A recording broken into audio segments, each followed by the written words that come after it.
Hi everyone, my name is Dr. Caroline Morodi and welcome to today's session.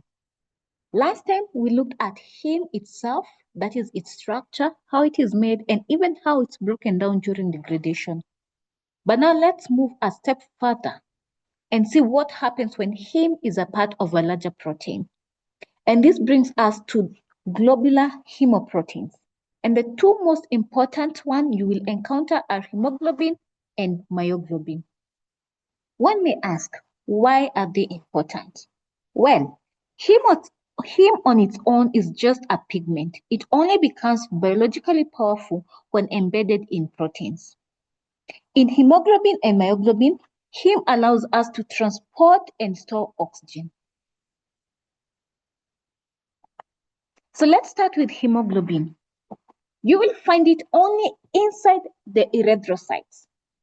Its job is very crucial in that it loads up oxygen in the lungs and unloads it in the tissues.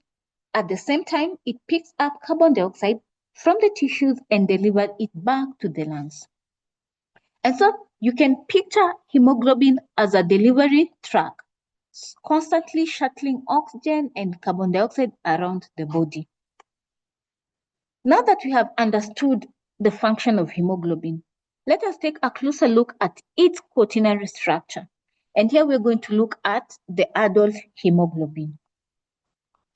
Hemoglobin is a tetrameric protein composed of 4 polypeptide chains. Specifically, there are 2 alpha chains, each containing 141 amino acids, and two beta chains, each containing 146 amino acids. Now, together, these 4 chains form the classic hemoglobin structure that we know. More importantly, each globin chain folds into 8 right-handed alpha helix, which are labeled A through H. So we have A, B, C, D, E, F, G, and H. And these helices give hemoglobin its 3-dimensional structure. So let's walk through what each helix does. We have helix A, which is near the N-terminal region, and it helps stabilize the fold. Helices B and C, they provide the hydrophobic pocket walls that protects the heme. Helix D is said to be short and flexible, and it's seen to play a lesser role in heme binding. We have helix E, which contains the distal histidine, which we will see later on. Helix F contains the proximal histidine, which directly binds to the ferrous ion of heme. And finally, we have helices G and H, which form the same terminal portion and stabilizing the quaternary contacts with other globin chains. Let us now zoom in and look at the heme group itself. Each polypeptide chain carries one heme group that lies in a hydrophobic pocket that is between helices E and F. Helices B, E, and F have amino acids that shield the heme from solvent exposure and therefore keep the ion in the functional state. The proximal histidine, which is found in helix F, directly binds to the heme, therefore anchoring it firmly to the protein. On the other hand, we have the distal histidine found in helix E. It stabilizes the oxygen molecule by binding through a hydrogen bond and therefore prevents the oxidation of ferrous ion to ferric ion. It also reduces the affinity of toxic gases, including carbon monoxide, which would otherwise bind irreversibly.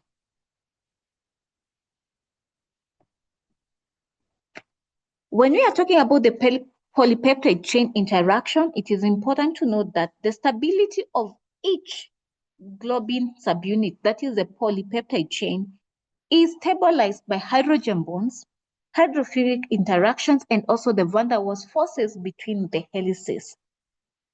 Hemoglobin unique behavior comes from the subunit pairing. And here we are talking about the alpha-1, beta-1 pair and alpha-2, beta-2 pair, which form strong association, which involves residues from helices C, G, and H. On the other hand, pairing between alpha-1 and beta-2 and alpha-2, beta-1 have weak interactions, which are very important or play a role in that they allow movement of the polypeptide chains during oxygen binding, and therefore it's able to release oxygen in tissues. There are weak and minimal interactions between identical polypeptide chains, that is between alpha-1 and alpha-2 or beta-1 and beta-2 interfaces. So we can say that hemoglobin is not just four chains holding heme. It is a dynamic cooperative protein where helices, histidines, and subunits interface all work together to enable efficient oxygen transport. Now that we have looked at the quaternary structure of the adult hemoglobin, let us turn to the minor hemoglobin. And we will start with the fetal hemoglobin, which is a tetramer found in fetus and newborns. It contains 2 alpha chains and 2 gamma chains, and the gamma chains are members of the beta globin gene family, as we shall see later. After birth, we will see that the synthesis of gamma chains diminishes to allow the synthesis of the beta chains, and this occurs after 6 months after birth. It's also important to note that fetal hemoglobin has a high affinity for oxygen, which is very important for the fetus to be able to extract oxygen from the maternal blood. Next, we have hemoglobin A2, which is a minor component of normal adult hemoglobin. It consists of about 2% of total hemoglobin in a normal adult. It consists of 2 alpha chains and 2 delta chains, and its exact function is not well understood. However, its measurement is clinically important, especially in beta thalassemia diagnosis, where its levels are often elevated. Now let's discuss about the glycosylated hemoglobin. This forms when glucose residues are attached to the N-terminal of valine of beta globin chains. The rate of formation of the glycosylated hemoglobin depends on blood glucose levels. This process is slow and irreversible, and we find that glycosylated hemoglobin accounts for 4 to 7 of total hemoglobin. Glycosylated hemoglobin is poorly controlled in diabetes, and the level may rise to 20%. And therefore, it makes it a valuable tool in monitoring diabetic patients. Finally, we have methemoglobin, and this accounts for 1 to 2% of total hemoglobin in normal individuals. Here, the ion is in ferric state, which means it cannot bind oxygen, and therefore, the body has a way of reducing methemoglobin to hemoglobin, a step that requires an enzyme known as HBM reductase. And here, NADPH donates the hydrogen atom. We also see that glutathione can also donate the reducing equivalent. If too much methemoglobin accumulates, we get what is known as methemoglobinemia, which leads to symptoms like tissue hypoxia.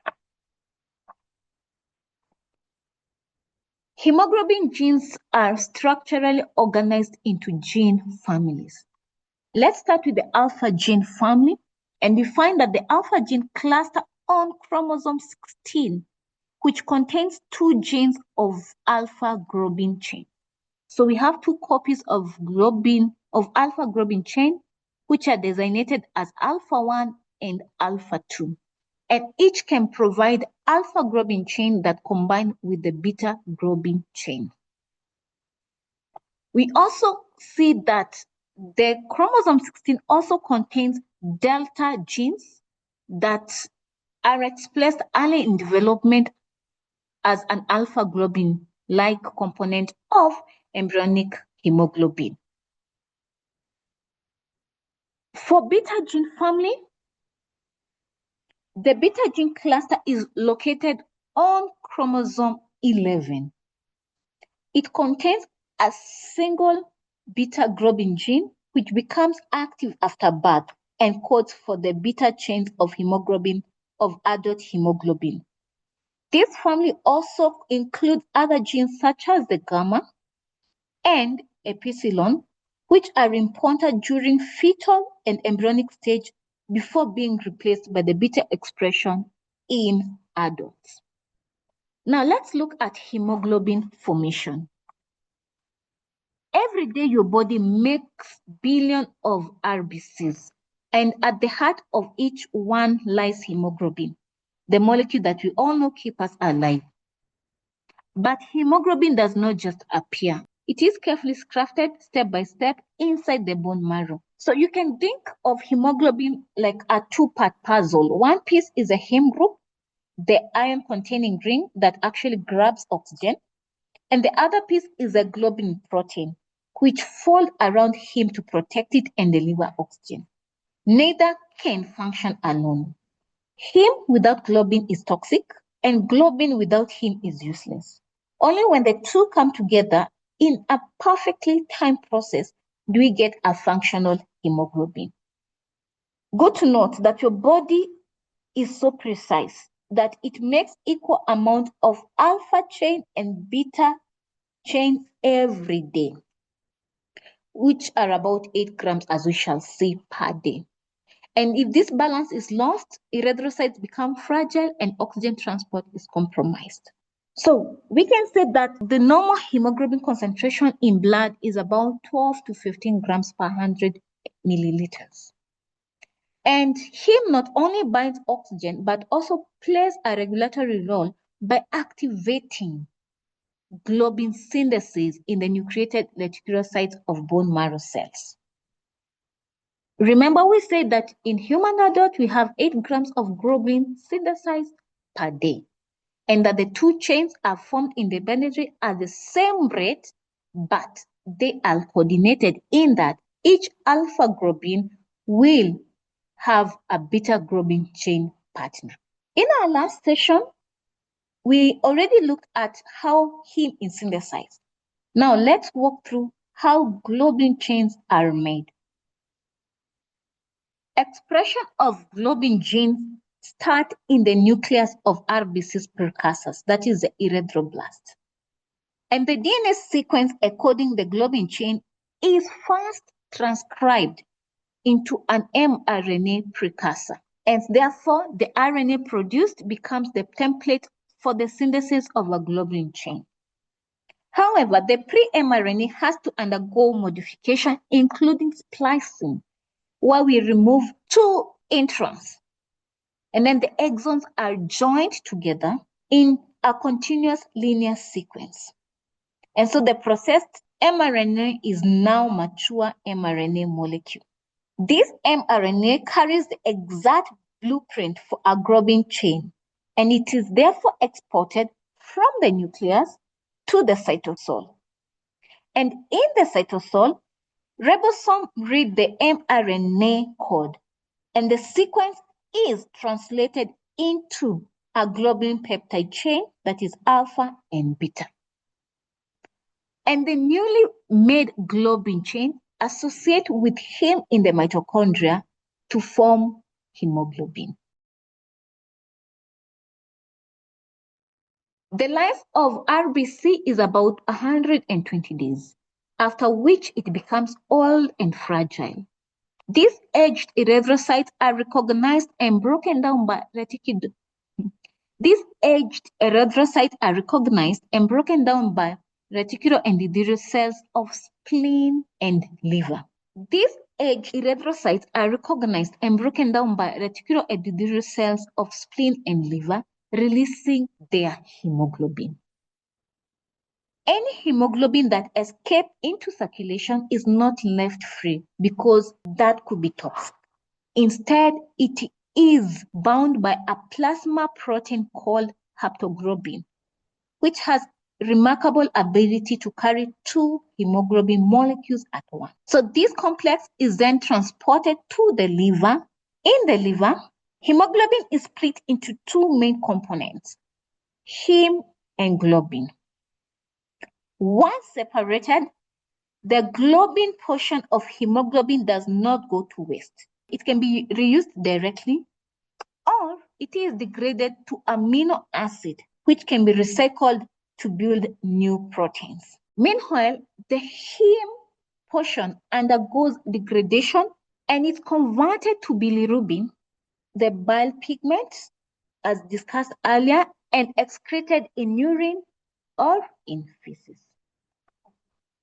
So having discussed the normal synthesis and degradation of hemoglobin, it is important to appreciate what happens when this process is disrupted.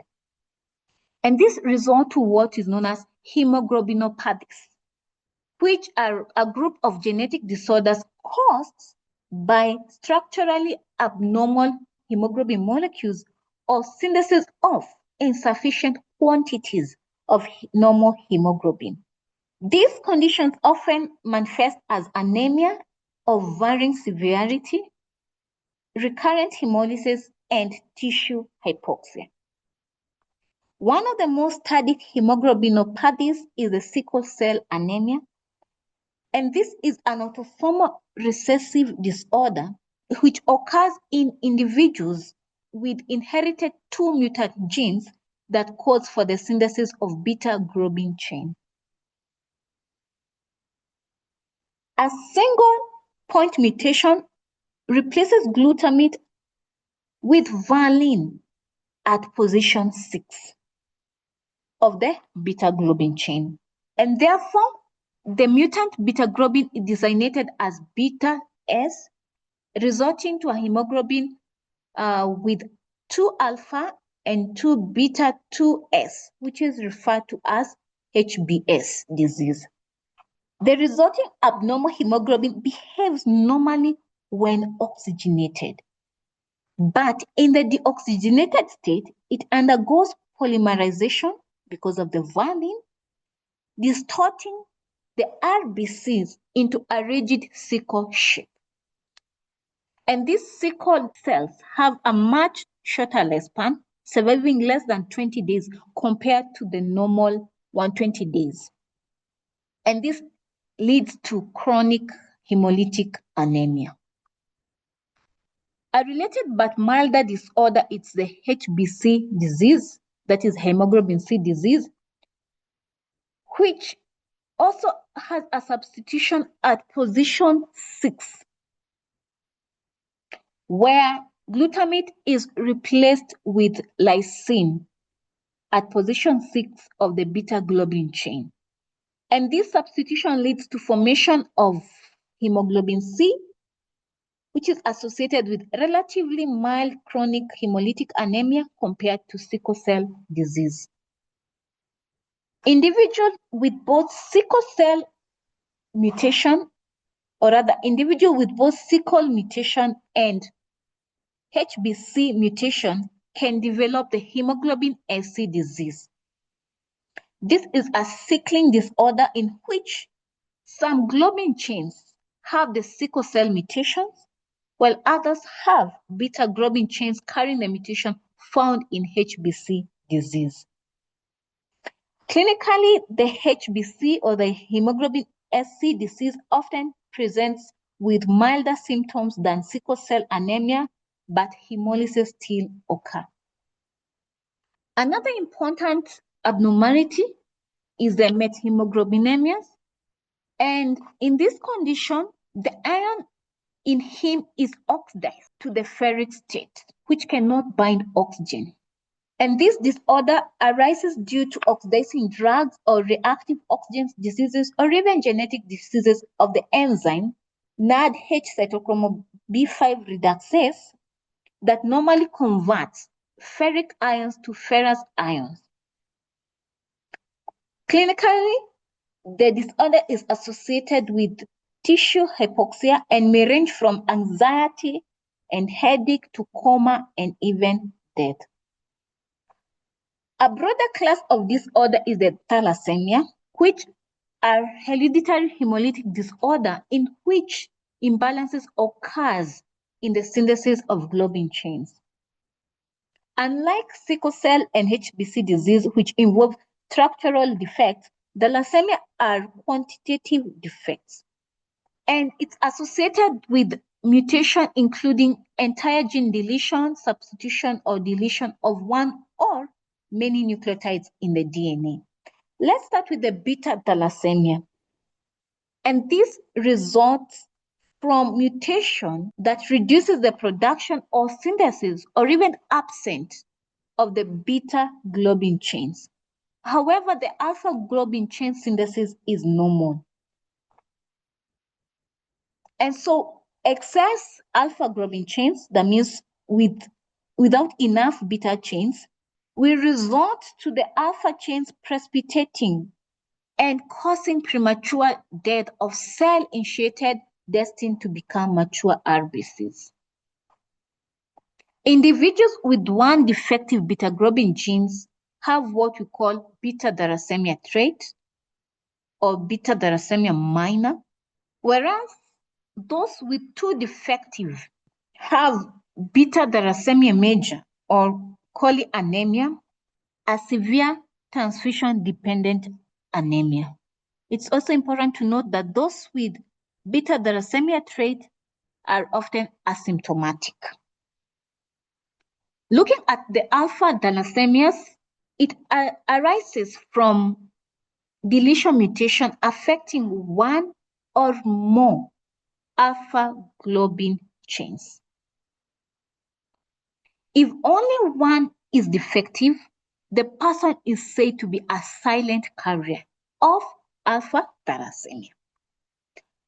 With two defective genes, the individual presents with alpha thalassemia trait and mild anemia. Loss of three alpha globin genes produces what is known as a hemoglobin H disease, a hemolytic anemia with varying severity. The most severe outcome occurs when all four alpha genes are deleted, and it will result to hemoglobin births, a condition incompatible with life, since alpha globin chains are required for the synthesis of fetal hemoglobin, and so it will cause fetal death.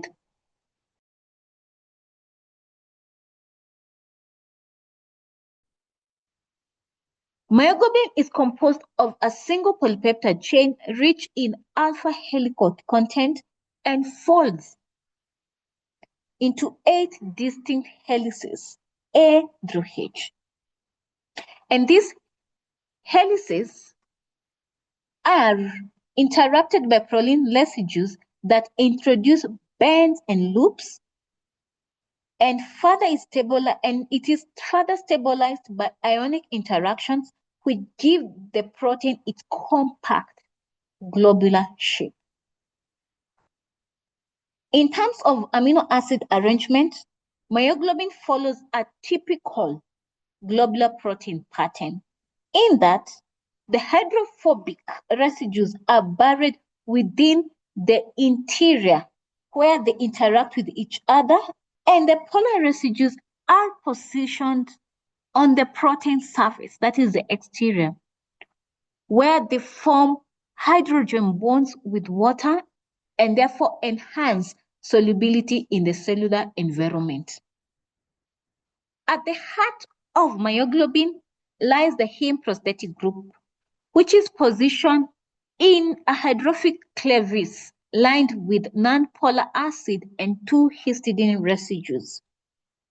We have the proximal histidine, which directly binds to the ferrous ion of the heme, securing it in place, whereas the distal histidine helps stabilize the oxygen molecule to the ion, reducing the risk of oxidation. Therefore, the structural design allows myoglobin to serve as oxygen reservoir in muscle tissues and release it when muscle activity and energy demands are high. And so with that, we've come to the end of this session. We have looked at the globular heme proteins. We have looked at hemoglobin, its structure, its synthesis and degradation, and related disorders associated with defects in these 2 pathways. We have also looked at the structure of myoglobin, which is important as it stores oxygen in muscle tissue.